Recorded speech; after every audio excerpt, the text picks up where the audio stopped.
Endurance Cast. Aqui você tem um conteúdo de qualidade com quem conhece do assunto. Entrevistas exclusivas, convidados especiais, discussões de artigos e muito mais sobre todo o esporte de endurance. Apresentação: professor Sandro Rodrigues. Endurance Cast. Confira. Salve, salve, amigos do Endurance Cast! Estamos de volta para mais um episódio da quinta temporada e dessa vez com o meu fiel escudeiro, um cara que eu sou fã de carteirinha, virou meu amigo pessoal, um presente que a pandemia me deu. Na verdade, a gente tem um podcast gravado há um certo tempo falando sobre, que já saiu das entrelinhas aí, a segunda edição do nosso livro, Treinamento de Força e Periodização para Modalidades de Endurance. Mas, enquanto esse finalmente não chega nunca, eu falei, cara, o povo não pode ficar sem a informação sobre um cara como você, sem discutir alguma coisa. Vamos embora gravar um podcast, eu consegui achar um horário na agenda dele para falar sobre um tema que, dessa vez, não é treinamento de força, mas que ele domina e tem muito coisa pra gente trocar ideia.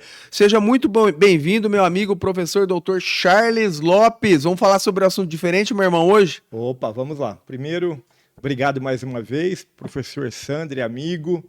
É um prazer estar aqui, podendo discutir com vocês algo que a gente trabalha há muito tempo. E o tema hoje é periodização. Ótimo, Charlão. Então vamos entender do começo, porque como você bem sabe, quem nos ouve, assim, nossos ouvintes, nossos telespectadores, que agora a gente está no Spotify, no YouTube, com imagem também, né? Já faz alguns anos. Então, assim, o público que nos ouve, Charles, são tanto profissionais da área que a gente está acostumado, você é docente também, né? Então, quem quiser, o Charles já passou inúmeras vezes por podcasts aqui, vamos ganhar tempo e não vamos falar da capivara vasta dele aqui, né? Para a gente falar de periodização. Mas nós temos também, Charles, muitos atletas. Então, assim, a ideia do podcast é ciência numa linguagem simples, para atender tanto os profissionais da área, quanto principalmente os corredores, ciclistas, triatletas que nos ouvem. Legal. Então, assim, eu já vou começar com polêmica e eu já sei que você rema comigo aqui, né? Que, assim, eu adoro... Porque tá na moda que não precisa de periodizar, né? Eu adoro o profissional que não periodiza, principalmente quando os atletas deles competem contra os meus, né? Então, o que você tem para falar? Da onde surgiu esse dito popular? Ou da onde tem gente, tem profissional da área falando que não precisa periodizar? Da onde surgiu, você acha isso? Tem alguma explicação e o que você acha sobre isso? O tema ele é muito relevante.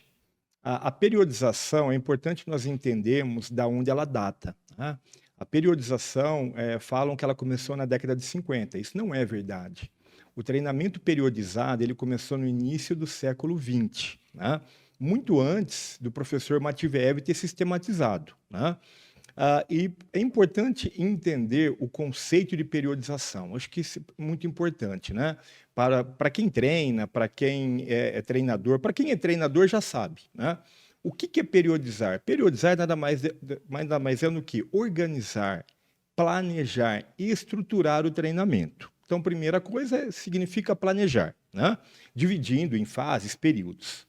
E aí, da onde surgiu a ideia de que a periodização está ultrapassada ou que a periodização não tem superioridade? Não, primeiro precisamos entender que a periodização ela deve cumprir algumas funções. Quais são as funções dela? Monitorar, controlar o rendimento do atleta ou do aluno. Então, o que mudou do passado para hoje? É que antigamente as formas de avaliar eram mais rudimentares, mais simples. Hoje, por meio da tecnologia, nós temos ferramentas mais fáceis de monitorar. E a gente consegue fazer o monitoramento diário. Então, não quer dizer que a periodização nunca foi controlada ou monitorada. As ferramentas que eram diferentes. Primeiro ponto. Por que a gente periodiza? Não é para formar campeão mundial. Porque se periodização fosse sinônimo de ser campeão, nunca haveria segundo colocado. Então, quantas pessoas elaboram a periodização? Mas alguém vai ganhar, alguém vai perder. Então, a periodização serve para ver se estou no caminho certo, onde eu estou errando, onde eu estou acertando. A periodização serve para ter aumento de carga de trabalho, redução de carga de trabalho, ou seja, ela tem uma função de prevenção de lesão também. Tá? Então, não é simplesmente ganhar. Então, muitas vezes, o sujeito fala assim, a periodização não deu certo. Não deu certo porque não melhorou a minha força e potência. Não, deu certo sim, porque dessa vez você não machucou. E na última temporada você machucou. Então, quem disse que a periodização não deu certo?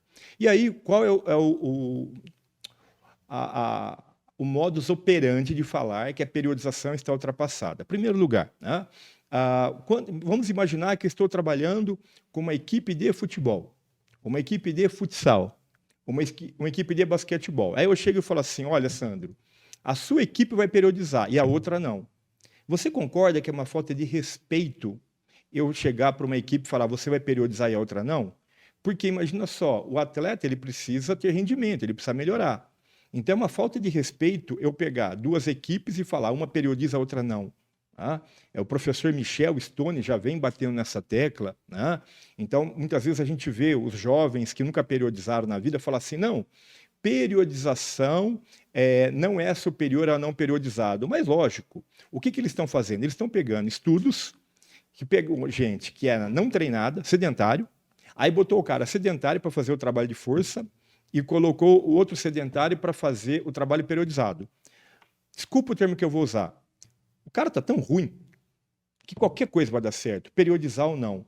Então, é uma maneira muito simplória de você querer falar que periodização não dá certo. Pelo contrário, tá? Tem vários estudos no mundo, nós temos publicações mostrando que a periodização sim dá resultado. Tá? O que nós precisamos fazer é revisitar os modelos de periodização. Evoluir os modelos de periodização, mas falar que periodização está ultrapassada, que não serve. Né? Por quê?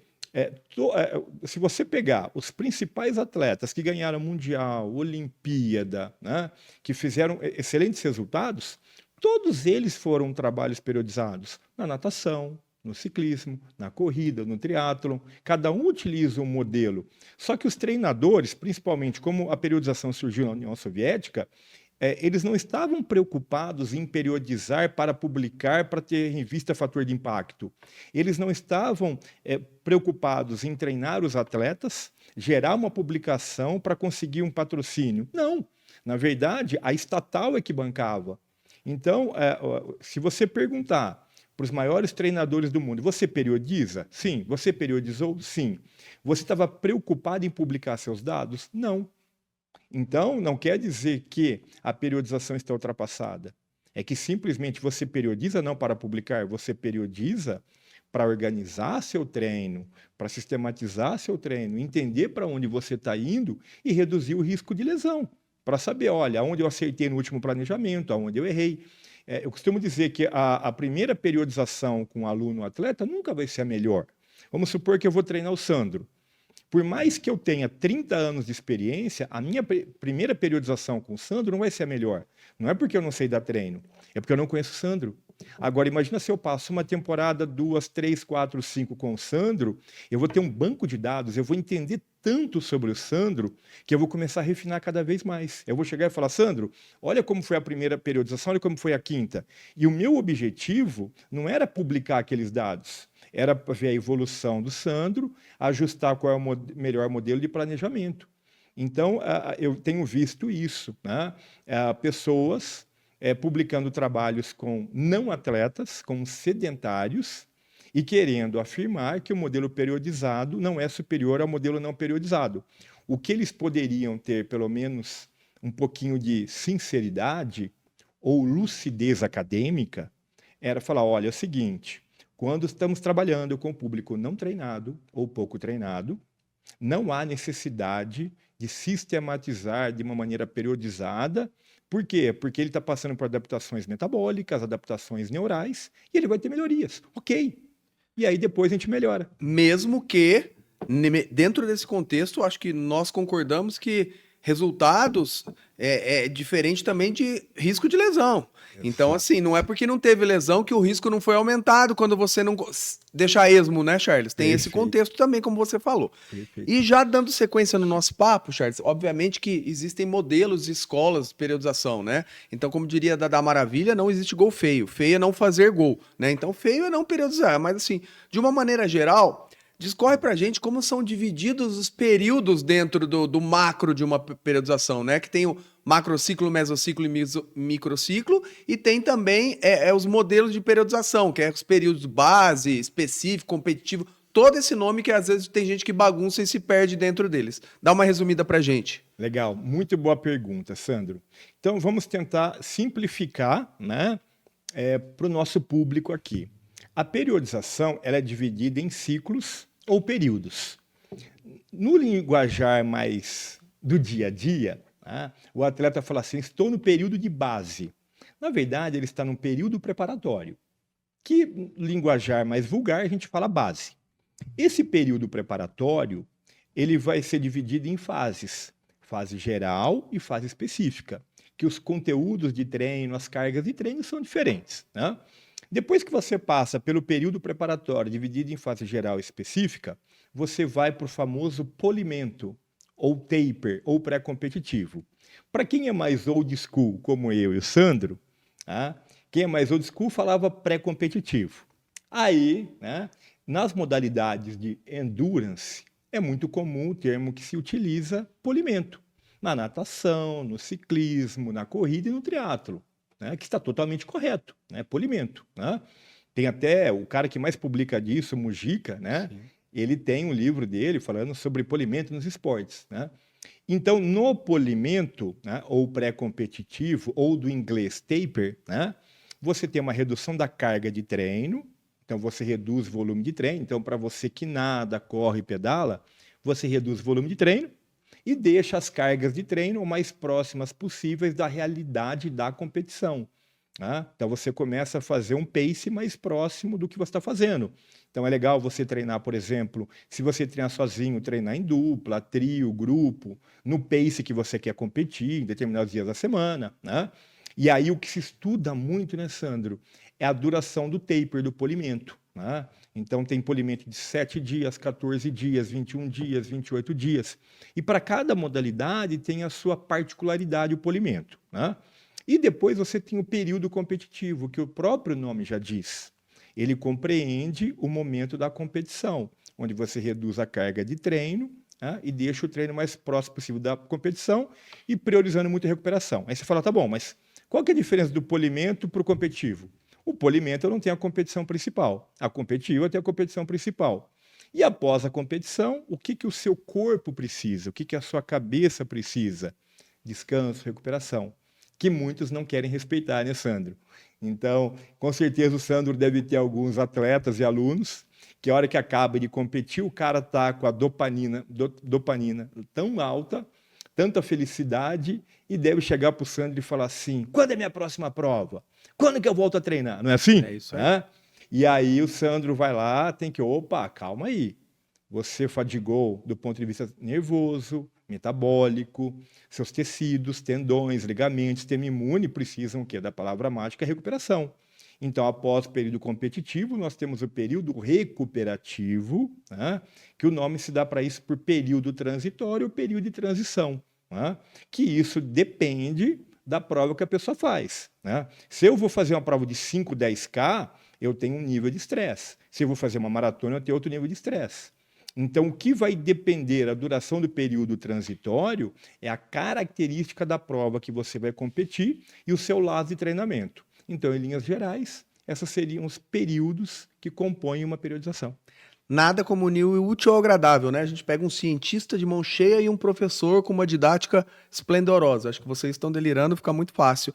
E aí, Charlão, já que você deixou de mão beijada, tá bem lúcido e bem transparente, né? Bem claro.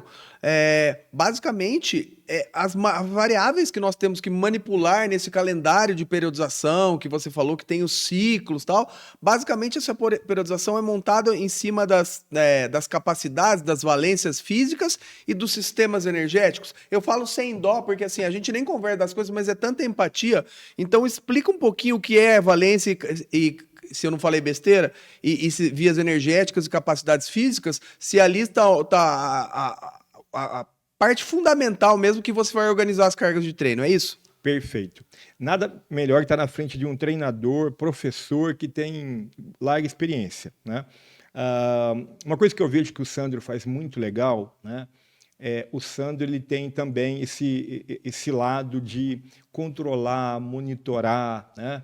Então eu vejo lá, né, o laboratório dele, o estúdio dele. Qual que era o nosso papo aqui antes de começar o podcast? Do que a gente estava falando? Treinamento, monitoramento. Olha lá, monitoramento. Eu vi ele com o anel aqui, eu já no nosso podcast, ele já falou, pô, mas você tá com o anel? Eu falei, lógico, velho, tem que imitar meus ídolos, pô. E o Sandro trabalha muito bem, uma coisa que eu gosto muito, é com o VBT, né? É a parte de controle e monitoramento das cargas. Mas, vamos lá, indo direto à pergunta, né? O que a gente fala quando a gente vai organizar a periodização? As capacidades físicas, as valências que a gente vai trabalhar, né? Então, quais são as capacidades que eu preciso para a minha prova, né? Seja era uma prova de endurance mais curta, mais longa, estou falando mais endurance, né? Perfeito. E não de esporte coletivo, no caso hoje, né? E aí é importante a gente entender as vias energéticas, as vias metabólicas, né? Não tem como a gente treinar sem integrar as vias metabólicas, metabolismo aeróbio, metabolismo anaeróbio. Por isso que a gente constrói as zonas de treino, né? Z1, Z2, Z3, Z4, Z5, porque essas zonas de treino estão relacionadas às vias energéticas, né? Às vias metabólicas, que estão relacionadas aos métodos de treino. Então, elas estão imbricadas, né? Os métodos estão relacionados com as zonas de treino, e as zonas de treino estão relacionadas às vias metabólicas. Então, para você que vai treinar, às vezes você fala, pô, o que é Z1, Z2, Z3, Z4, Z5? Está relacionado às vias energéticas, né? E estão relacionadas, por exemplo, quando você vai fazer um treino aeróbio anaeróbio, né? O treinador chega para você e fala, nós vamos fazer um treino hoje no Z1, um treino contínuo no Z2, nós vamos fazer hoje um fartlek em Z1 e Z4, né? Z2 e Z4, nós vamos fazer um intervalado no Z4 hoje. Então, está tudo ligado. Esse Z que tem a ver com o pace, que está relacionado com a via metabólica e que está relacionado com substratos energéticos. O que é substrato energético? É uma maneira elegante da gente falar combustível energético. ATP, foscreatina, glicogênio, ácido graxo, né? Então, tudo isso está interligado aí. Perfeito, Charles. Ficou muito legal e casou muito, porque eu acho que se não o último episódio, o penúltimo, Charles, quem esteve aqui discutindo comigo, falando só sobre zona de treinamento, e é um cara com uma didática fantástica, não sei se conhece o Catanho, o Fernando. Então, ele esteve aqui conversando comigo sobre isso, então eu oriento que vocês voltem e assistam o episódio dele, vai ficar mais claro. E aí, Charlão, nesse sentido, consegue dar um exemplo prático de valências físicas ou capacidades físicas? Um exemplo prático, por exemplo, nos esportes de endurance, de quais são essas valências que devem ser tratadas de maneiras primárias ou secundárias de acordo com o que vai se usar e com a sua prova? Por exemplo, para o cara que não é da área profissional, mas que é atleta, o que seria organizar essas capacidades físicas? Quais são as capacidades e dá um exemplo prático? Muito boa pergunta. Então, vamos lá. Quais são as capacidades ou valências que a gente tem que treinar? Então, vamos pegar um cara que corre 10K? Pode ser? Ótimo. Então, vamos lá. 10K, a gente está lá. Não é nem o cara que corre a maratona, nem o que está começando. 10K, beleza? O que ele precisa treinar? O que deve estar dentro do planejamento? Trabalho de resistência aeróbia, trabalho de resistência anaeróbia lática. Deve ter trabalho de coordenação, os coordenativos educativos de corrida, né? Que nós somos old school, nós não abandonamos, eu e Sandro, né? Que tem gente que não acredita mais nisso. Os educativos, que é tema de um podcast. Exatamente. Né? Então, os educativos de corrida, que são os coordenativos. Nós precisamos também trabalhar uma capacidade física importantíssima, que é a flexibilidade. Né? A flexibilidade é uma capacidade física importantíssima. Além da capacidade física e a flexibilidade, nós temos as manifestações de força, né? Que o professor Sandro trabalha muito bem. Resistência de força, força máxima e potência. Agora, imagina só, você tentar treinar tudo ao mesmo tempo. É a mesma coisa que tentar colocar um elefante no fusquinha. Não vai dar certo, né? Imagina só eu chegar e falar assim, olha, essa semana nós vamos desenvolver resistência aeróbia, resistência anaeróbia, os coordenativos, flexibilidade, nós vamos desenvolver força máxima, potência e resistência. Aí você fala, mas peraí, eu preciso comer, dormir, descansar, trabalhar. Então, nesse sentido, por isso que nós dividimos em períodos, em fases, com diferentes ênfases adaptativas. Porque se você for tentar treinar tudo ao mesmo tempo, você não melhora nada. Nós entendemos, né, eu e o professor Sandro, que existem artistas hoje no Instagram, para não falar outro nome, né, que prometem que em um treino você consegue treinar tudo. que em uma semana você consegue desenvolver tudo. É tão difícil a gente ficar bom em 2, 3 capacidades, né? Imagina, né? Imagina tentar melhorar tudo ao mesmo tempo, né? Fica inviável. Então, essas são as capacidades que nós treinamos, né? Por exemplo, para um atleta, seja ele amador, como você, né? Ou seja um campeão olímpico. E aí a gente volta naquele papo do começo, né, Charles? Porque se o treinador pensou minimamente mesmo, hoje eu vou treinar isso, ele já tá periodizando. Então, puta papo furado de falar que não acredita. Então, assim, se ele, o cara falou, como que você tá hoje? Como você tá de ontem? E ele tá montando em cima do que ele já começou a periodizar o treinamento do cara. Então, assim, não existe coisa a esmo, né? Jogada. Infelizmente, não deveria existir, né? E aí, Charles, uma coisa muito legal e que eu vivo no dia a dia e que é difícil a gente se engessar e explicar às vezes para o atleta, para o aluno e para os professores, para os profissionais, é, por exemplo, até a prova de 10, né? Então, se você pega um atleta amador que veio dos 5 e quer conquistar a sua primeira prova de 10 finalizando, você prioriza uma capacidade física, mas os mesmos 10 quilômetros, você pega um cara que já tem lastro de maratona e você fala, quero treinar para os 10, já é outra capacidade física, ali você vai trabalhar porrada nesse cara porque ele tem o lastro, e no primeiro que não tem, para a mesma prova você vai trabalhar resistência. Tem esse contexto de levar em conta a individualidade de cada atleta, o lastro dele, Charlão? Pergunta do Sandro é espetacular, né? Ou seja, existe um abismo do cara que vai fazer a primeira prova de 10K e o cara que já fez várias maratonas e ele quer fazer uma de 10 e ele quer baixar o pace dele, né? O tempo de prova dele. Então, são formas diferentes de trabalhar. Porque imagina só, você pega a periodização de um cara que nunca fez uma prova de 10K e esse cara que já fez muitas fala assim, não, peraí, isso aqui é muito fácil para mim. Por outro lado, o cara que nunca fez uma meia maratona, uma maratona é a primeira prova de 10K, a hora que ele olha o planejamento do cara que já correu a vida inteira, ele fala, peraí, isso aqui eu não consigo fazer. Então, o Sandro foi muito feliz nessa colocação. O fato de você correr 10K não quer dizer que todo mundo vai ter a mesma prioridade das capacidades, né? O cara que já fez maratona, que já tem um volume de treino de rodagem muito grande, esse cara está cascudo, ele tem muito calo. Então, esse cara já suporta mais volume, esse cara já suporta mais dor, né? Mais resistência à fadiga, suporta treinos mais em alta intensidade, intervalado, né? Então, quantos intervalados esse cara já fez na vida? E esse rapaz que vai fazer o primeiro 10K, coitado, ele sofre no intervalado. Então, essas particularidades são muito importantes. Certo, né, Charles? Essas particularidades, quando a gente fala, então, assim, depende de quem é, né, pra gente saber onde quer chegar. E aí, Charles, qual que é a gente fala de âncoras metabólicas, né? Então, assim, pra gente saber se a periodização tá dando certo ou não está dando certo, a gente, no meio do ciclo, no meio da periodização, a gente tem momentos de avaliação para saber. E qual é esse modelo, um exemplo de modelo de avaliação para a gente saber se o atleta está no caminho, até porque uma das características da periodização ou do planejamento é a flexibilidade.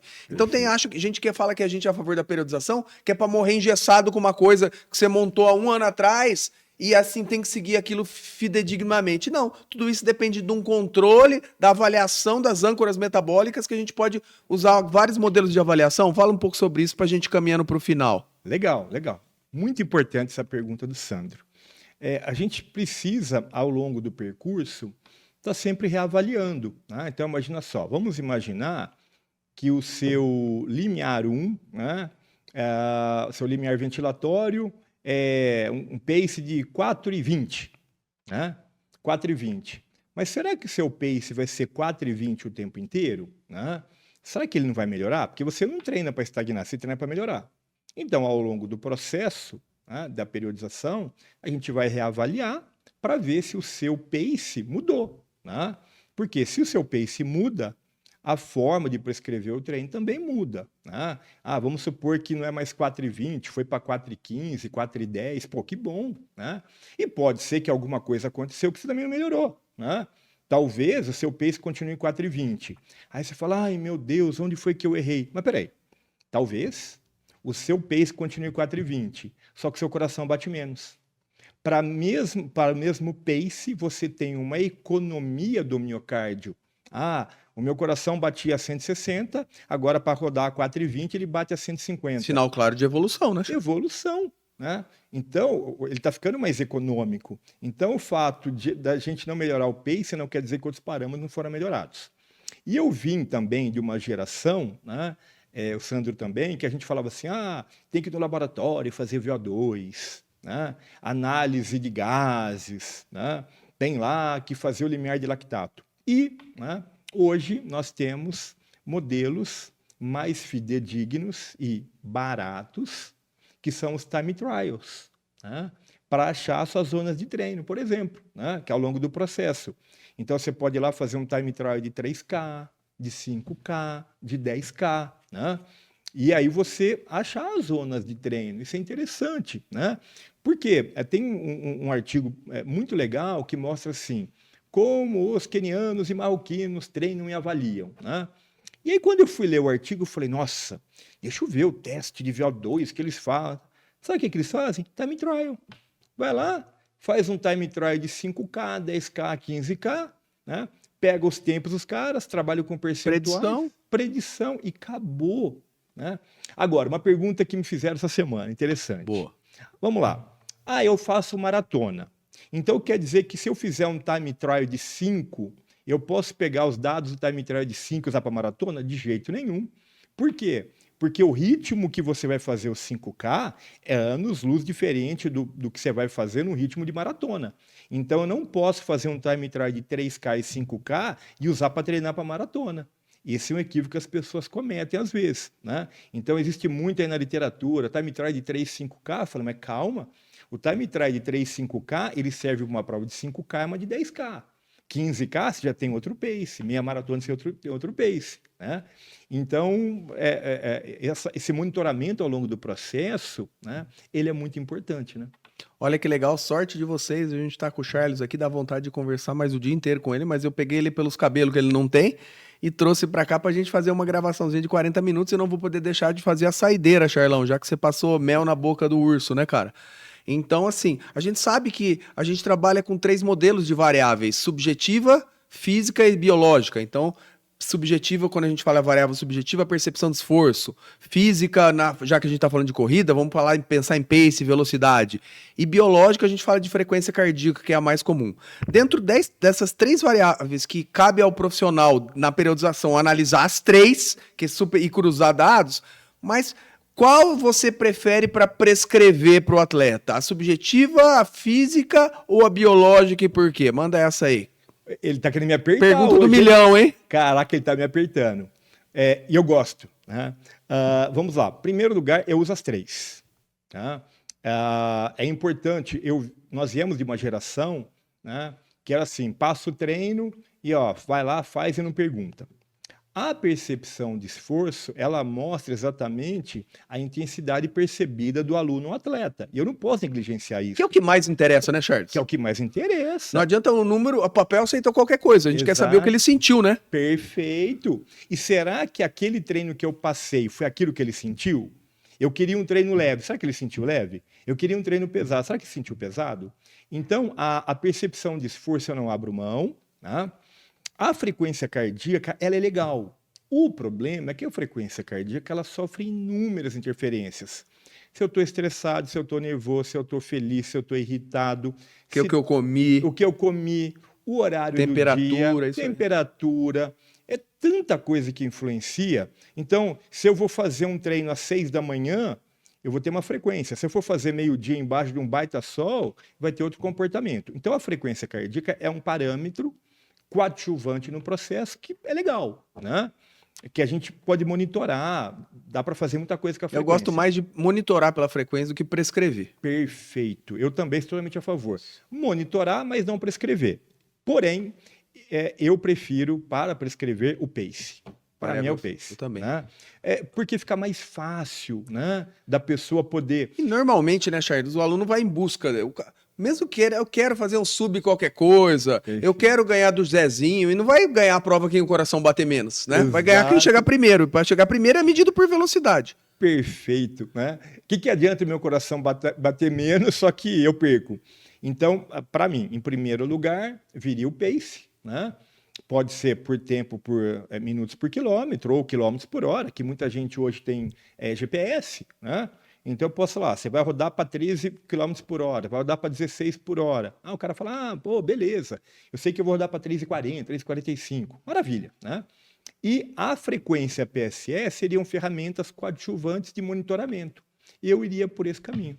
E eu também, como nossa empatia. Charlão, que sensacional. Ó, combinado não é caro. Estourei 3 minutos aqui do nosso tempo, mais sorte dos nossos ouvintes e telespectadores que viveram esse processo. Agora eu queria que você fechasse, só falando, fazendo seu jabazinho, falando, obviamente, que tem o nosso livro aí. É só procurar o Charles no Instagram que ele vai falar, ou me procurar. O nosso livro a gente manda com dedicatório autografado, mas você tem também uma série de produtos mais tanto para atleta quanto para treinador, não é isso, Charles? E qual é a sua rede social? E fala dos seus produtos aí pra gente fechar e de coração eu já te agradeço, viu? Eu que agradeço. Foi um prazer estar aqui.